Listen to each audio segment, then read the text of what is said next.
오늘 전도대회 준비를 위해서 예배하며 기도합니다. 오늘은 네 번째 대가를 지불하며 양육하는 아비에 대한 말씀을 받도록 하겠습니다. 고전 4장 14, 15절입니다. 시작. 내가 너희를 부끄럽게 하려고 이것을 쓰는 것이 아니라 오직 너희를 내 사랑하는 자녀같이 권하려 하는 것이라. 그리스도 안에서 일만 스승이 있으되 아버지는 많지 아니하니 그리스도 예수 안에서 내가 복음으로써 너희를 낳았습니다. 그 밑에 내가 읽을게요. 사도 바울은 자신에 대하여 성도들을 복음으로 낳은 아비라고 주장한다. 아비는 자녀들이 그리스도 형상을 이루게 하기 위해서는 어떠한 희생과 악역을 피하지 않았음을 고린도 지체들에게 호소한다. 고린도 지체들은 갈라디아 지체들보다 더 많은 문제를 가지고 있다. 이들은 영지주의의 영향을 받았고 교회 내에서 파벌을 형성하고 자신들이 따르는 목회자를 자랑하며 신봉하는 자들이 되었다. 즉 목회자를 교회 머리로 세워 섬기는 사람으로 전락해버린 것이다. 이들은 최선을 다하는 목회자들의 진의를 모른다.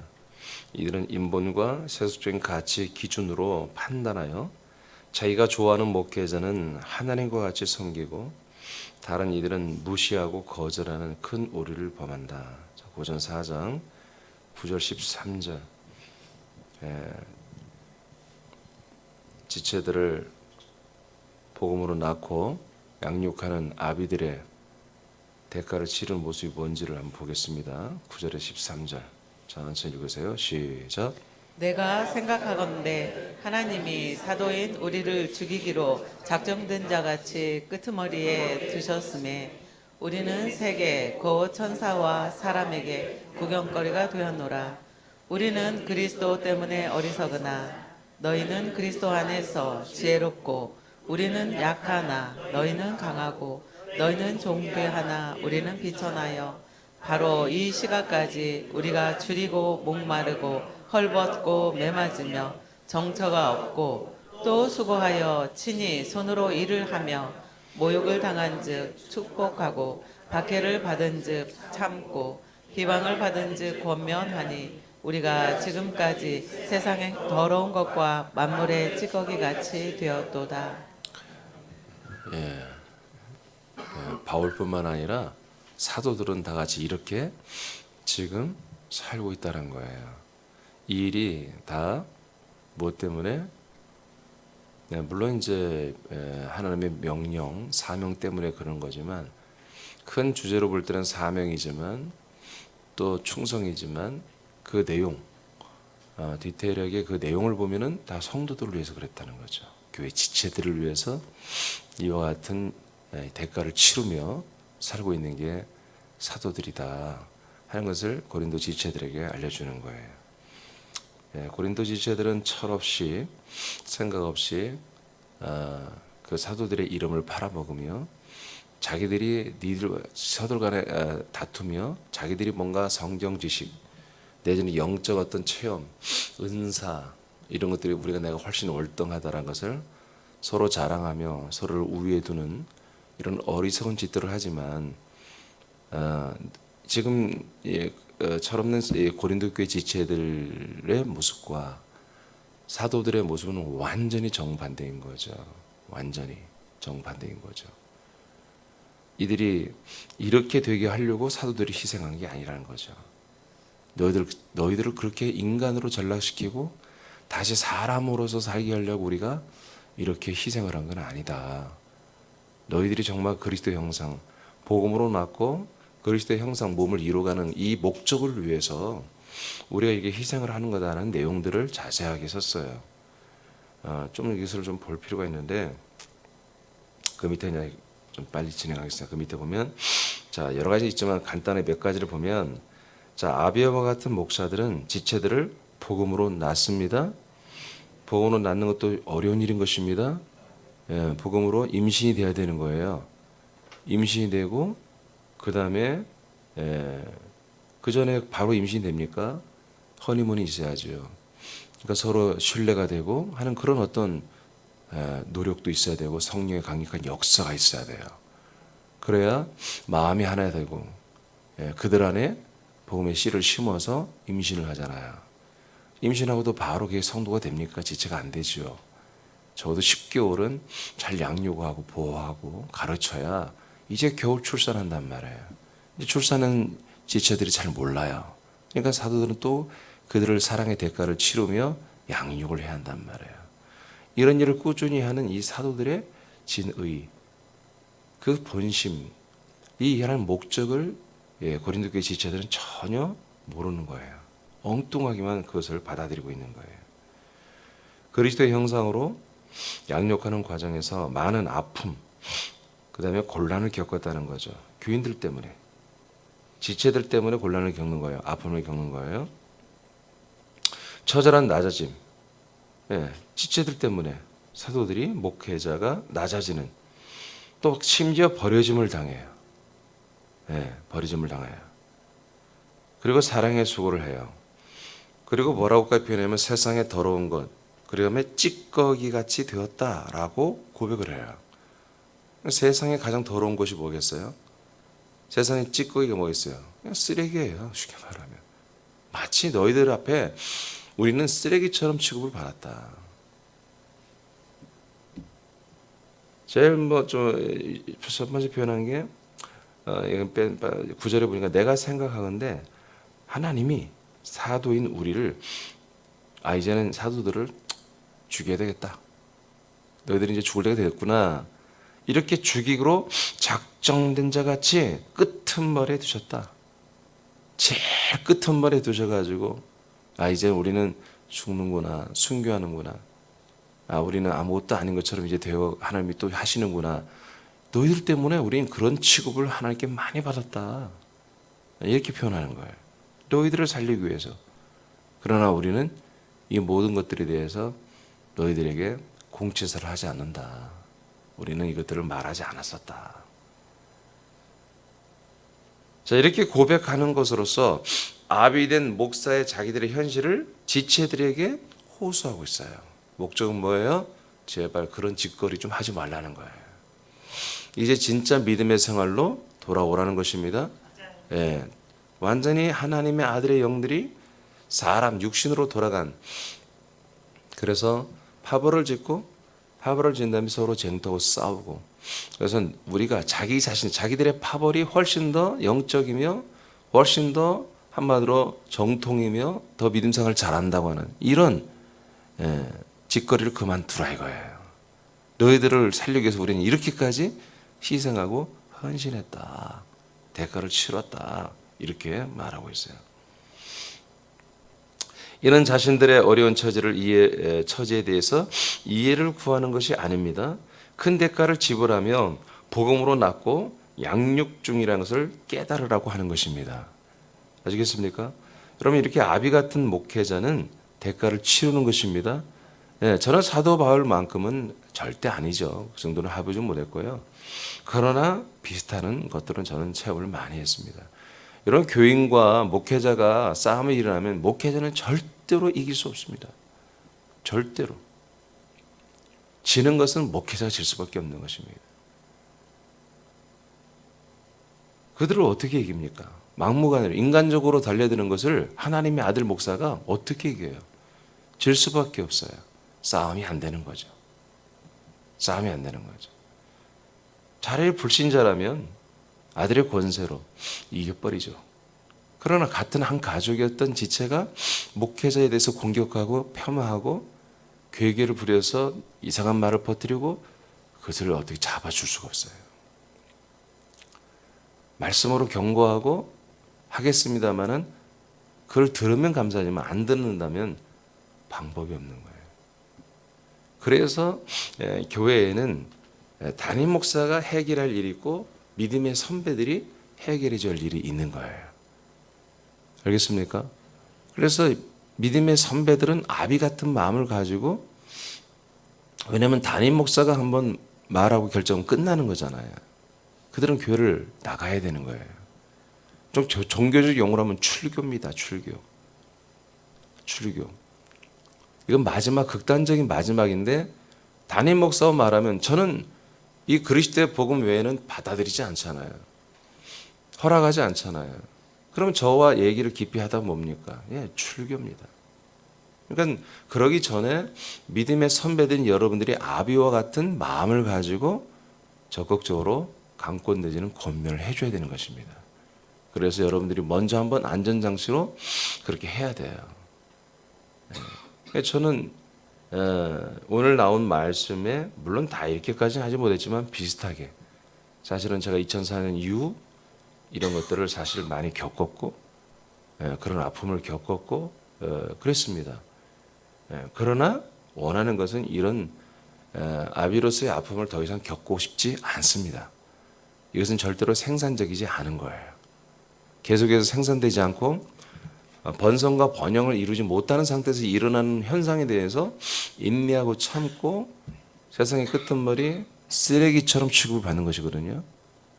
근데 이것은 되도록이면 없으면 좋겠습니다만은 그것을 위해서는 여러분의 지체들이 아비 같은 마음을 가지고 먼저 이러한 위험 요소들을 여러분들이 제거를 해야 한다 이거예요. 여러분들이 바로 서서. 알겠습니까? 예. 잘못된 것을 잘못된 것으로 바로 인식할 줄 알아야 되는 거예요. 예, 여러분들은 주도해야 돼요. 주도해야 한다. 믿음이 있고 생명이 있는 이들이 믿음이 부족하고 생명력이 부족한 자들보다 먼저 주도를 해줘야 한다. 끌려가면 안 된다. 알겠습니까? 예. 여러분들이 대화를 하고 만나고 나면 후회가 많이 남지 않아요? 왜 내가 그때 이렇게 말을 못했을까? 왜 이런 말을 해주지 못했을까? 여러분 지체들 간에 만나서 30분, 1시간 만나고 대화하고 뭔가를 하면은 여러분 그 만남의 결과들은 예배가 이루어져야 돼요. 새벽 예배 나와야 돼요. 아멘? 여러분들이 만나서 뭔가 깊이 있는 대화를 했으면 새벽 예배 나와 하는 게 정상이다 이거예요. 전도하는 게 정상이고 양육자들이 되는 게 정상이고 이런 것이 되지 않는 가운데 여러분들이 화기애애하게 얘기하고 나누고 담소하고 뭔가 관계를 맺고 사랑을 나눴다면 그것은 잘못됐다는 거지. 우리들의 만남의 결과물들은 늘 생명의 성장으로 이루어져야 돼요. 믿음의 성장으로 이루어져야 됩니다. 순종으로, 예배로, 전도로, 양육으로 그렇게 열매를 맺어가야 되는 거예요. 믿음이 적은 이들이, 생명이 적은 이들이 대화를 주도하고 주장하고 더 오래 고참들이 거기에 그래 따라간다면 이거는 무지막지하게 잘못됐다는 거죠. 우리는 이 생명 성장과 구원을 위해서는 쓴소리를 할 줄 알아야 됩니다. 악역을 맡을 줄 알아야 됩니다. 정말 쓰레기처럼 취급받을 수도 있다는 것입니다. 오늘 여기에 기록된 말 전부 반대대로 할 수 있어요. 목회자들이. 조금만 지혜롭게 생각하면 이렇게 사는 게 아니라 반대로 얼마든지 존중받고 대접받으며 목회할 수 있단 말이지. 그러나 이들이 왜 이렇게 쓰레기처럼 정말 하나님이 이제는 우리를 하나님이 데려가시네. 그럴 지경까지 고통 속에 왜 이들이 처박혔습니까? 바르게 하기 때문에 그렇습니다. 온전하게 하기 때문에. 그럼 아비들은 진리 안에서 말씀대로 해야 돼요. 예. 교회 역사를 지금 계속 보고 있는데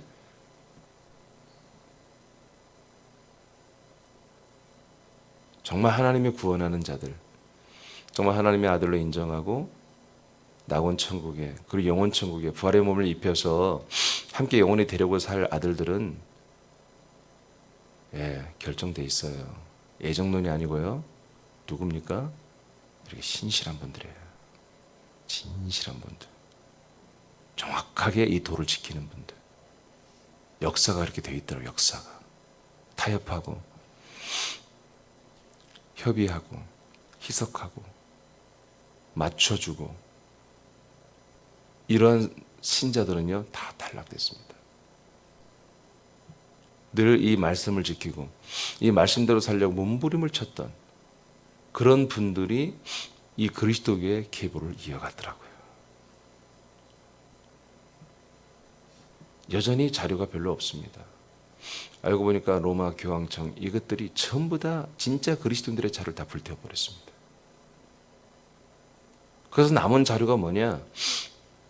얘들이 종교재판에서 이것들이 그것들에 대해서 악평을 하는, 이단들이라고 악평하는 그런 자료들이 남아있는 거예요. 그런 자료들을 보면서 유추해서 초기 그리스도인들이 이제 어떻게 그 그리스도교의 명분을 이해하는지를 좀 발견할 뿐이에요. 그런 자료들을 제가 좀 계속 보면서 정리하고 있어요. 이들이 보존해서 세상에 내오는 책들이야 이게 다 불태워진 거예요. 거의 몇 권 없어요. 그래서 자료가 없었던 거예요. 아무리 자료도 없는 거예요. 근데 또 이 시대의 모든 교회가 가톨릭과 서방 종교 중심으로 기득권을 가지고 형성하기 때문에 걔들 위주로 돼 있어요. 걔들 위주로.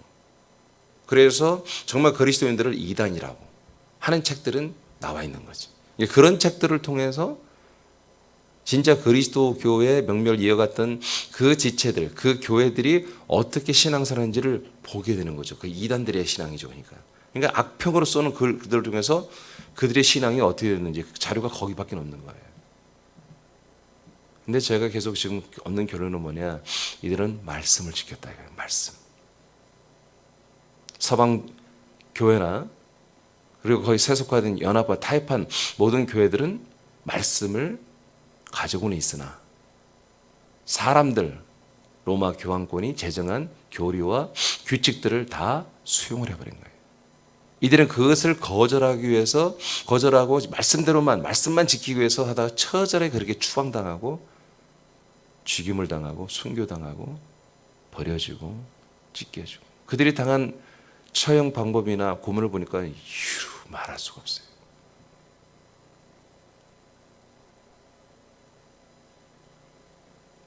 이들의 이 순환은, 고통은, 핍박은, 이 순교는요 1700년대까지도 종교개혁이 1517년에 이루어졌는데 그 이후에도 여전히 이들은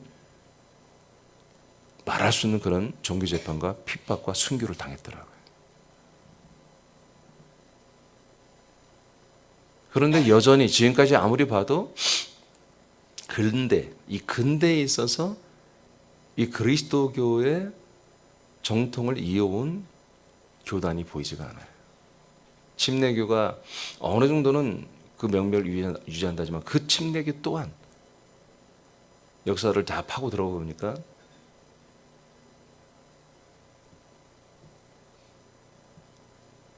개혁교회에서 파생돼 나온 것이지 그 원래 그리스도교의 명맥을 이어왔던 것도 아니에요. 지금 침례교인들은 자기들이 적자, 자기들이 정통이라고 말하거든요. 근데 많은 그런 전통 같은 이런 그리스도교의 어떤 전통을 좀 가지고는 있어요. 침례교가 법을 만들지 않고 교회법을 만들지 않고 장로를 세우지 아니하고 집사만 안수 집사만 주는 이런 모든 제도들은 성경적이죠.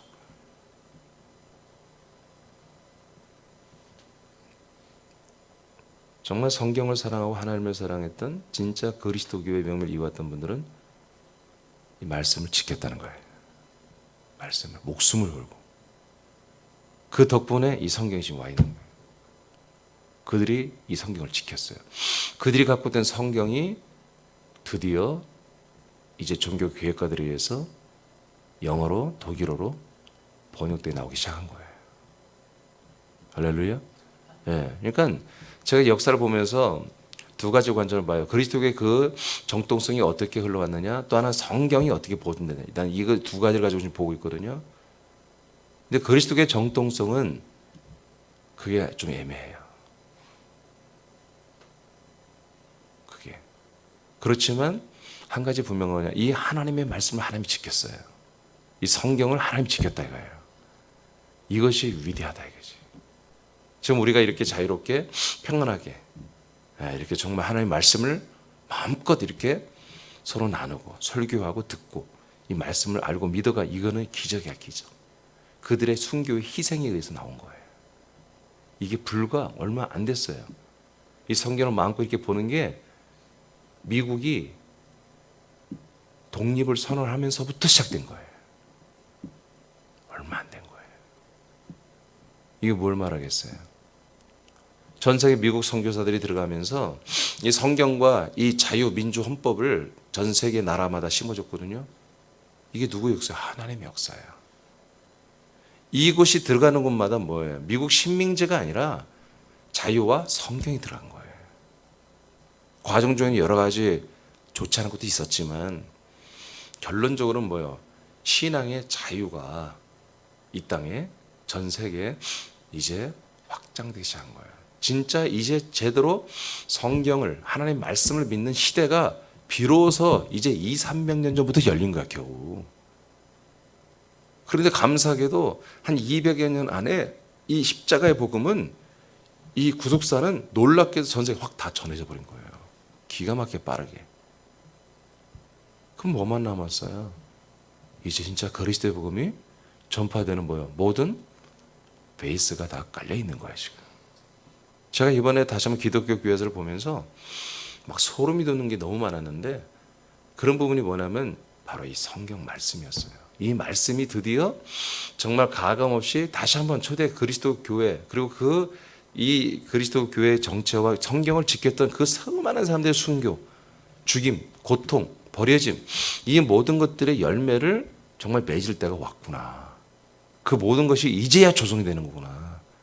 이게 하나님의 천년을 하루를 천년같이 통치하시는 하나님의 역사가 이제 정말 이제 다 베이스를 깔고 이제 이런 이 그리스도인들, 이 그리스도의 몸된 교회를 통해서 진짜 이 그리스도를 확장하는 시대가 왔다. 그래서 이제 여러분 이제 7월 성회 때 이걸 낱낱이 여러분 밝혀드리겠습니다만은 확신이 왔어요. 왜 초대교회사를 그렇게 제가 하나님이 하실까? 그렇게 그걸 내가 궁금하게 하실까? 그리고 전혀 자료가 없는데 여하튼 희한하게 하나님이 그 자료들을 보게 하시고 해서 지금 이거 하나 정리해 나가는데 너무나 선명합니다. 여러분 그래서 이것을 여러분들이 지금 예배하는 것을 여러분 가볍게 여기지 마십시오. 예배하는 것을 너무너무 크게 수많은 우리 믿음의 선배들의 엄청난 죽음과 피가 있었기 때문에 우리가 이렇게 지금 예배할 수 있는 거예요. 진짜 여러분 상상도 안 되지. 우리는 왜? 우리는 어렸을 때부터 교회 가고 싶으면 가고 안 가고 싶으면 안 갔잖아. 내 자유로. 근데 이런 자유가 불과 200여년 좀 넘기밖에 없었다니까요. 그리고 이런 자유가 지금 없는 국가가 얼마나 많은지 몰라요. 참고로 여러분들이 충격 받아야 되는데 충격도 안 받을 거야. 잘 모르니까. 자, 종교계 루터가 이렇게 했잖아요. 그래서 루터가 이랬는데 우리는 루터가 종교계 그래서 1517년 독일에서 일어났으니까 그게 장로교겠구나. 루터교. 루터교가 뭔지 아세요? 루터교는 국교예요, 국교. 자유가 없어요. 선택이 없다고요. 내가 믿을 자유가 없어요. 그냥 태어날 때부터 국교야. 로마 교황, 카톨릭 로마 국교와 똑같은 조직을 가지고 있는 게 루터교예요. 독일. 그게 종교교회가 아니거든요. 내용은 종교교회이지만 시스템이 개혁이 안 된 거예요. 쉽게 말하면 여러분. 알겠습니까? 예. 칼비니즘도 마찬가지예요. 다 국교들이었어요. 프랑스의 칼뱅도 국교들이었단 말이에요. 그러니 거기에서 무슨 그런 온전한 믿음으로 왼손 옆에 있잖아. 왼손. 신경 좀 쓰지 하지 마. 좀 이렇게 심각하게 얘기할 때는 그런 거 안 해도 되잖아. 안 해. 5번째. 본이 되는 아비. 본이 되는 아비. 여기까지 다 하겠습니다. 본이 되는 아비. 자, 여러분 대가를 치르는 것입니다. 예, 아비들은 이 대가를 치러. 이 대가를 치르는 게 뭡니까? 복입니다. 복입니다. 이 복이 여러분 우리가 아무런 희생도 없이 대가도 없이 일하는 게 그게 좋은 것도 아니에요 또한. 그러나 정말 이 일이 막 진행되고 생명수를 막 구하는 데는 이런 것에 시간을 낭비하는 것보다 치고 나가야 되겠지만 그러나 우리는 때로는 한 영혼을 살리기 위해서는 수많은 많은 투자와 희생과 헌신과 대가가 있어야 되잖아요. 이것이 여러분 내세에 다 영생이 있습니다. 현세에 100배의 복이 있다고 예수님 말했습니다. 아멘. 예. 여러분 우리 부활의 영광, 이 영광을 위해서는 고난도 함께 받아야 한다. 로마서 8장 17절에 선포하고 있습니다. 예, 이런 대가가 있어야 돼요. 전도다 힘들다고 나는 힘들어요. 그럼 자기 복을 차는 거예요. 자기 더 좋은 부활의 영광을 차버리는 거예요. 그런 사람들은 부끄러운 구원을 받을 수밖에 없는 거예요. 전도 어렵죠. 전도를 하는 것은 쉬워요. 근데 와서 그를 임신하고 케어 양육하는 게 그 과정이 어렵잖아요.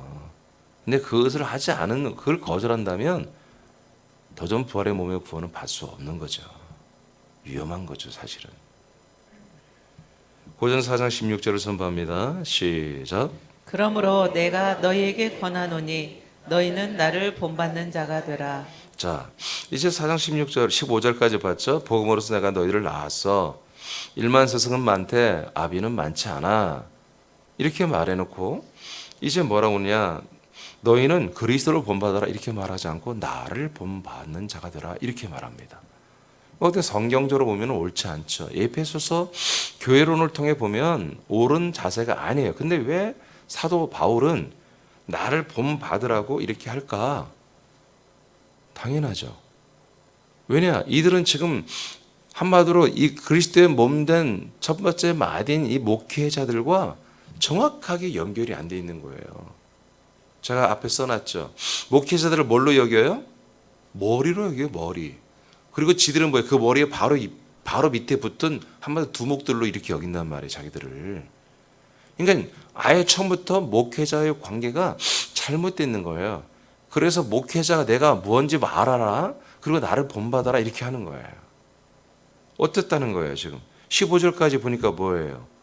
정말로 9절에서 13절 또 통해 보니까 뭐예요? 이렇게까지 한 영혼을 살리기 위해서 정말 세상의 끝은말이 죽을 자처럼 되어 있고 세상의 모든 만물의 찌꺼기 쓰레기처럼 취급받는 때로는 교회 지체들에게 쓰레기 취급받으며 무시당하는 것까지도 하면서도 끝까지 인내하며 지체들을 사랑하고 양육해내는 이런 목회자의 모습을 니들이 본받아야 한다는 거예요. 이걸 보고 본받아야 한다. 여러분 읽어보세요. 밑에 시작. 사도들이 지체들에게 본이 되는 것은 무엇이었나? 그것은 9절에서 13절의 내용들을 행하는 것이다. 지체들을 그리스도 안에서 강하고 존귀하게 되도록 축복하고 참고 권면하는 것이었다. 큰 대가를 치르며 이같이 순종하는 사도들에게 본을 받아 사도들과 같이 순종하는 것이 지체들의 도리다. 아비들인 사도들의 본을 받아 순종할 것들은 무엇인가? 자, 아비들인 사도들의 본을 받아서 이제 우리는 순종해 똑같은 아비 역할을 해야 한다 이거예요. 그럼 무엇인가? 6절 시작. 형제들아, 내가 너희를 위하여 이 일에 나와 아볼로를 들어서 본을 보였으니 이는 너희로 하여금 기록된 말씀 밖으로 넘어가지 말라 한 것을 우리에게서 배워 서로 대적하여 교만한 마음을 가지지 말게 하려 함이라. 자, 6절까지 뭔가 본을 보였단 말이에요. 아볼로와 나는 너희들에게 계속 본을 보였다. 그 내용들이 뭐다? 하나님의 말씀을 지키는 거였다 이거지. 하나님의 말씀 밖을 절대로 넘어가지 않았다. 그러니까 하나님의 말씀이 없는 것들을 당연히 그냥 진리처럼 받아들이고 그냥 해버려요. 별로 고민도 없이. 여러분 이게 사단의 역사입니다. 이게 마귀의 괴계입니다. 우리는 아볼로나 나는 너희들이 본을 보이는데 뭐다? 절대로 기록된 말씀이에요. 그냥 말씀이 아니에요. 누가 설교한 내용이 아니에요. 성경에 기록된 말씀이에요. 이 기록된 말씀 우리는 넘어가지 않았잖아. 그런 것처럼 너희들도 넘어가면 안 돼. 왜 기록된 말씀에도 없는 것들을 너희들은 받아들이고 파벌을 짓고 교만하며 서로 무시하고 서로 지들이 잘났다고 싸우고 왜 이 짓거리를 하냐 이거예요. 기록된 말씀 안에 있는 것만 하라는 거지. 우리가 그렇게 하고 있잖아 사도들이. 우리를 본받으라 이거예요.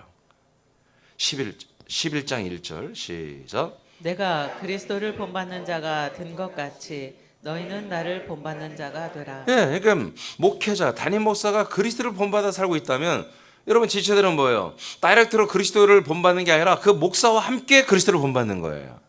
그렇게 가야 그의 몸이 되는 거예요. 성전이 되는 거예요. 그 다음 빌립보 3장 17, 19절 시작. 형제들아, 너희는 함께 나를 본받으라. 그리고 너희가 우리를 본받은 것처럼 그와 같이 행하는 자들을 눈여겨보라. 내가 여러 번 너희에게 말하였거니와 이제도 눈물을 흘리며 말하노니 여러 사람들이 그리스도의 십자가의 원수로 행하느니라. 자 여기까지 일단 보겠어요. 자 형제들아 너희는 자, 모두 함께, 형제들아 모두 함께 나를 본받으라. 나를 본받으라. 빌립보 교회도 마찬가지야. 갈라디아 교회, 고린도 교회, 빌립보 교회도 다 문제투성이야. 그래서 뭐라고 그래요? 자, 너희들 모두가 다 함께 나를 본받아야 돼. 그리고 있잖아, 너희가 우리를 본받은 것처럼, 너희가 어떤 무리예요? 너희가 본받은 것처럼 그와 같이 행하는 지체들이 주변에 있는지도 눈여겨봐라. 그럼 뭐예요? 그게 진짜 빌립보 교회 지체라는 거지. 지금 이 서신을 받아보는 어떤 특정 그룹이 있는 것 같아요. 자, 너희들 한 명도 빠지지 말고 전부 나를 본받아야 돼. 그리고 있잖아, 다른 지체들, 빌립보의 다른 지체들 중에도 나를 본받는, 사도를 본받는 그런 자들이 있는지를 좀 눈여겨봐봐라. 그러면서 내가 여러 번 말했잖아. 이제도 눈물을 흘리며 말하는 거야. 이게 너무 중요하기 때문에. 사도 바울이 자기 하나의 어떤 자기의 뭐랄까 인권, 인격, 자기의 어떤 자기의 어떤 자존감 이거 훼손된 것을 회복하려고 호소하는 게 아니라 이 빌립보 교회 지체들을 살려보려고 이들을 제대로 살려보려고 눈물로 호소한다 이거예요. 눈물로. 이건 아비들만이 할 수 있는 거야. 아비들만이. 아비들이 아닌 목사들은 정말 힘들어져 그러면 교회 떠나면 되는 거야. 교회 바꾸면 되는 거야. 다른 교회로 그냥 가면 돼. 재수 주면 더 큰 교회로 가고 월급 더 많이 주는 데로 가고. 예? 목사님들이 지금 실제로 그래요. 교회 내가 좀 있으니까 싸움이 일어나겠어. 교회들이 나에게 벌써 반발하고 몇 명이 자꾸 싸움을 걸어와. 에휴, 싸우는 그냥 뭐 싸우면 주님 뜻이 아닌데 뭐 안 싸우고 난 다른 교회로 가버리는데. 그걸 옮겨버리는 거예요. 그래서 보니까 한 32년 목회하신 분이 저 이렇게 대화하다 보니까 13번 옮겼더라고. 교회를. 뭔 말인지도 몰라요, 여러분들은. 응? 그래서 이 사람들이 뭐다? 십자가의 원수로 지금 행한다. 십자가 원수로 행한다. 이게 뭐예요? 율법이 율법. 율법을 주장하고 율법을 드러내면서 한마디로 교회를 다 더럽히고 지체들을 더럽히고 하는 일들을 하고 있다. 그러니 뭐예요? 이제 내가 너희들에게 말하는데 너희들은 나를 본받아야 된다. 나를 본받아야 된다. 19절 시작. 그들의 마침이 멸망이요 그들의 신은 배요 그들 영광은 그들의 부끄러움에 있고 땅의 일을 생각하는 자라. 그러니까 무슨 얘기예요? 누구라는 거야? 사람들이 됐다는 거야. 그 사람들이 돼서 사람들의 경건의 모양을 가지고 율법을 다시 한번 지키고 말이야. 이런 다시 율법주의로 돌아가 버리는.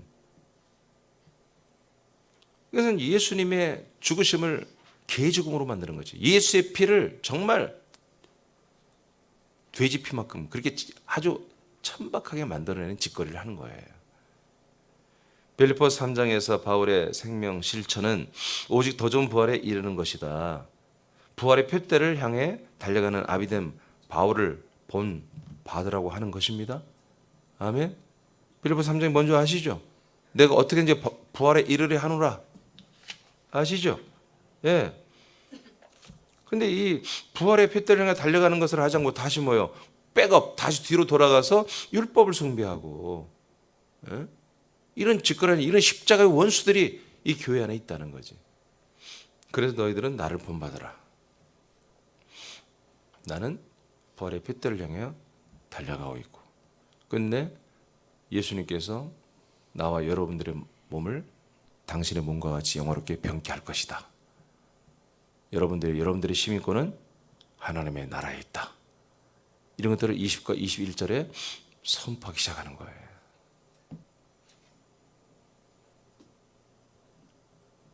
부활의 표대를 향해 달려가는 목사를 여러분은 본받아야 됩니다.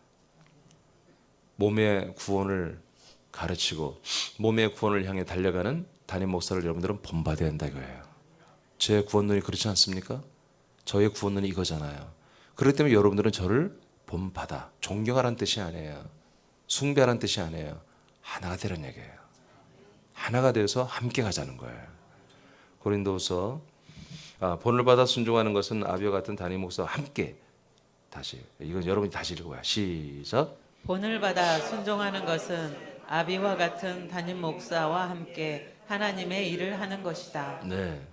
그러니까 담임 목사만 무조건 막 추앙하라는 게 아니라 담임 목사와 하나가 되어서 뭘 하라? 하나님의 일을 하는 것이다. 고린도 8장 23절 시작. 디도로 말하면 나의 동료요 너희를 위한 나의 동역자요 우리 형제들로 말하면 여러 교회의 사자들이요 그리스도의 영광이니라. 자, 디도는 목회자가 되었습니다. 그 디도를 목회자 된 디도를 뭐라고 합니까? 자, 사도인 바울의 동료다. 함께 하는 목회자라는 얘기죠. 그리고 너희를 위해서 디도를 위해서 너희들을 위해서 디도를 보내죠. 디도는 나의 동력자다. 사도 바울의 동력자다. 그리고 우리 형제들로 말하면 여러 교회의 사자들이다. 디도가 사자다. 그리스도 영광이다. 자, 고전 3장 9절 시작. 우리는 하나님의 동역자들이요 너희는 하나님의 밭이요 하나님의 집이니라. 자, 이건 잘 설명했죠? 사도는 하나님의 동역자고, 여러분 성도들은 여러분 죄송하지만 하나님의 동역자가 아닙니다. 여러분 하나님의 밭이요 하나님의 집, 열매를 맺을 생명나무이고 그다음 뭐예요? 집이라고 성전으로 건축될 여러분 건축물이라는 것을 알려드렸습니다. 그럼 목사는 건축물이 아닙니까? 아닙니다. 같은 건축물이고 같은 열매가 됩니다. 그러나 역할의 측면에서는 하나님의 동역이라는 거예요. 하나님의 일을 하는 동역자다. 그럼 여러분들은 하나님의 일을 안 합니까? 하죠. 근데 여러분들은 하나님 성경이니까 동역자로 말하지는 않더라 이거야. 하나님의 일을 여러분들이 하는 거죠. 하나님의 일이 뭐야? 하나님과 그 하나님 보내신 아들 예수 그리스도를 믿는 게 하나님의 일이잖아요. 그 일을 하는데 담임 목사의 일과 여러분의 일은 내용이 같은 거지만 성경에는 담임 목회 사도들을 하나님의 동역자라고 여러분들은 밭이요 집이라고 한다. 로마 16장 3절 이제부터 이제 중요합니다. 시작. 너희는 그리스도 예수 안에서 나의 동역자들인 브리스가와 아굴라에게 문안하라. 자, 여기 브리스와 아굴라는 집사님들이죠. 그런데 뭐라고 그래요? 사도 바울이 디도나 디모데 목회자들에게 동역자를 했는데 집사들에게도 동역자다 이렇게 말하잖아요. 근데 여기서 잘 알아야 돼요. 나의 동역자다. 이걸 알아야 돼요. 소유격입니다. 그러니까 목회자 안에 속해 있는 동역자란 거예요. 그럼 담임 목사는 뭡니까? 그리스도 안에 속해 있는 그리스도의 동역이죠. 이해되십니까? 예. 그다음 빌립보서 4장 시작. 또 참으로 나와 멍에를 같이 한 네게 구하노니 복음에 나와 함께 쓰이던 저 여인들을 돕고 또한 클레멘드와 그 외에 나의 동역자들을 도우라. 그 이름들이 생명책에 있느니라. 자, 무슨 뜻이겠어요? 지금 사도 바울이 하나님의 일을 하잖아요. 그 하나님의 일에 뭐예요? 항상 동역하는, 함께 일하는 하나님의 일을 같이 하는 그런 지체들이라는 거죠. 자, 제가 하나님의 일을 하는 게 맞죠? 아멘. 아는 거 봐. 자, 내가 하나님의 일을 하는 게 맞죠? 그러면 여러분들도 하나님의 일을 하는 담임 목사와 함께 일을 하고 있습니까?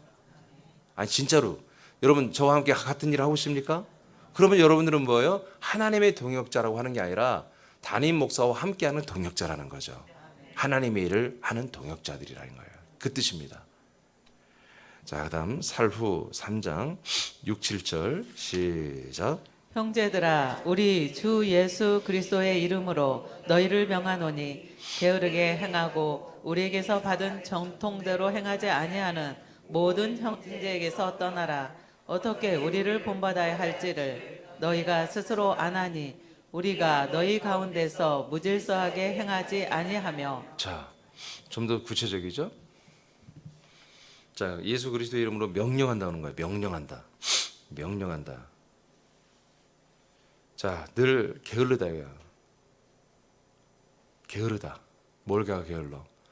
담임 목사가 뭔가를 하라고 하는 것을 안 하고 게으르다 그런 뜻이에요. 지금 사도들이 교회들에게 뭔가를 명령할 때 안 지켜.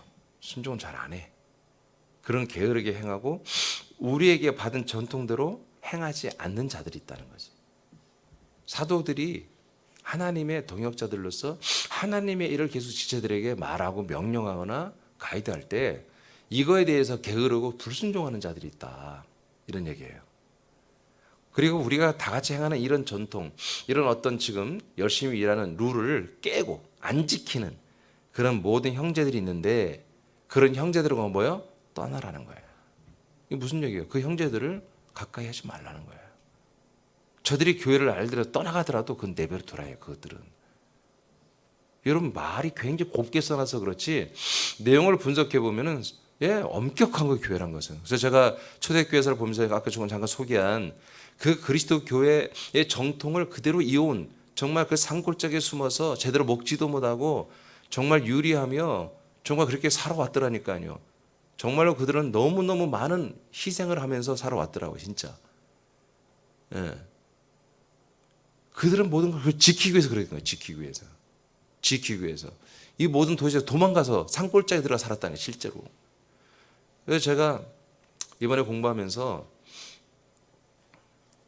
누군가 제가 이런 어떤 지명이나 이런 것들을 이제 알게 됐지만 여행사가 이런 초대 교회에 정말 살아서 끝까지. 왜냐하면 우리가 성주 순례 가는 터키나 서유럽이나 예루살렘이나 교회 없다니까요. 그 정통이 별로 없어요. 그것을 위해서 정말 피 흘리며까지 믿음을 지키고 성경 지켰던 그런 흔적이 그 동네는 별로 없어요. 그 정통이 물론 서유럽에 있죠. 프랑스나 스위스, 스코틀랜드 다 있어요. 좀 지금 형식화된 그런 성지순례 말고 정말 이 그리스도의 몸을 지키기 위해서, 이 성경을 지키기 위해서 순교하면서까지 지켰던 그 코스를 좀 누가 개발한다면 정말 나는 가고 싶어요. 그런 성지순례는.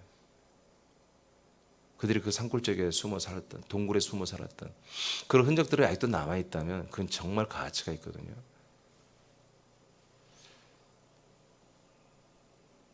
그게 그들이 하나의 뭐예요? 여기서 이제 해석을 전통이라 했는데, 믿음을 지키기 위해서, 말씀을 지키기 위해서 그들은 희생을 그렇게 각오하면서 지켜낸 것이거든요. 사도들은 그런 어떤 자기들의 룰, 믿음의 도를 지키지 않는, 행하지 않는 거기에 게으른 자들은 떠나라, 관계하지 말라. 그들을 버리라는 얘기입니다. 7절 읽어보자. 시작. 어떻게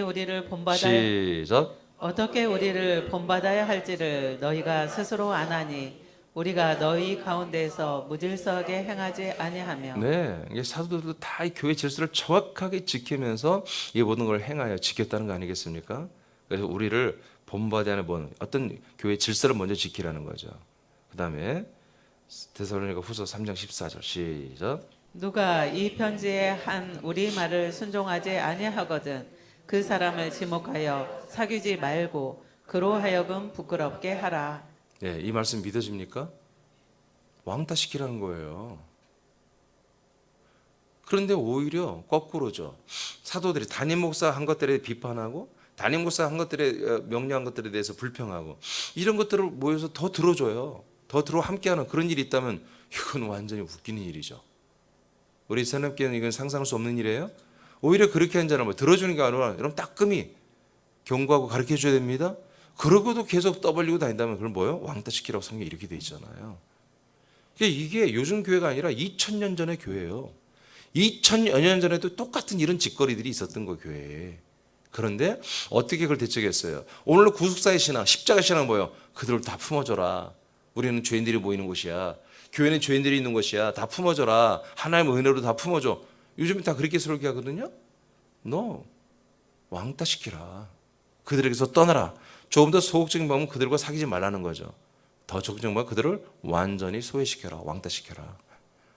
이렇게 말하고 있는 거예요. 여러분 이게 무슨 말입니까? 지금 갈라디아서는 그리스도의 복음이에요. 율법이 쳐들어왔어요. 율법에 많은 영혼들이 한마디로 피폐하게 죽어가고 있어요. 당했어요. 이들을 살리고자 진리를 다시 말하고 있어요. 그 진리를 말하는데 핵심 포인트가 뭐다? 담임 목사라는 거예요. 아비 같은 담임 목사가 정말 중간에 통로로 있는데 이것을 무시하면, 이것을 통과하지 아니하면 계속해서 이런 일이 반복되고 영혼들이 죽고 교회가 파괴된다는 거예요. 담임 목사는 그래서 아비 같은 담임 목사가 되어야 되고, 아비 같은 담임 목사는 이런 잘못된 그런 행태들을 바로잡고 어떤 쓴소리, 쓰레기 취급받더라도 그들에게 바르게 인도하고 먹이고 마시고 양육을 해야 한다는 거예요.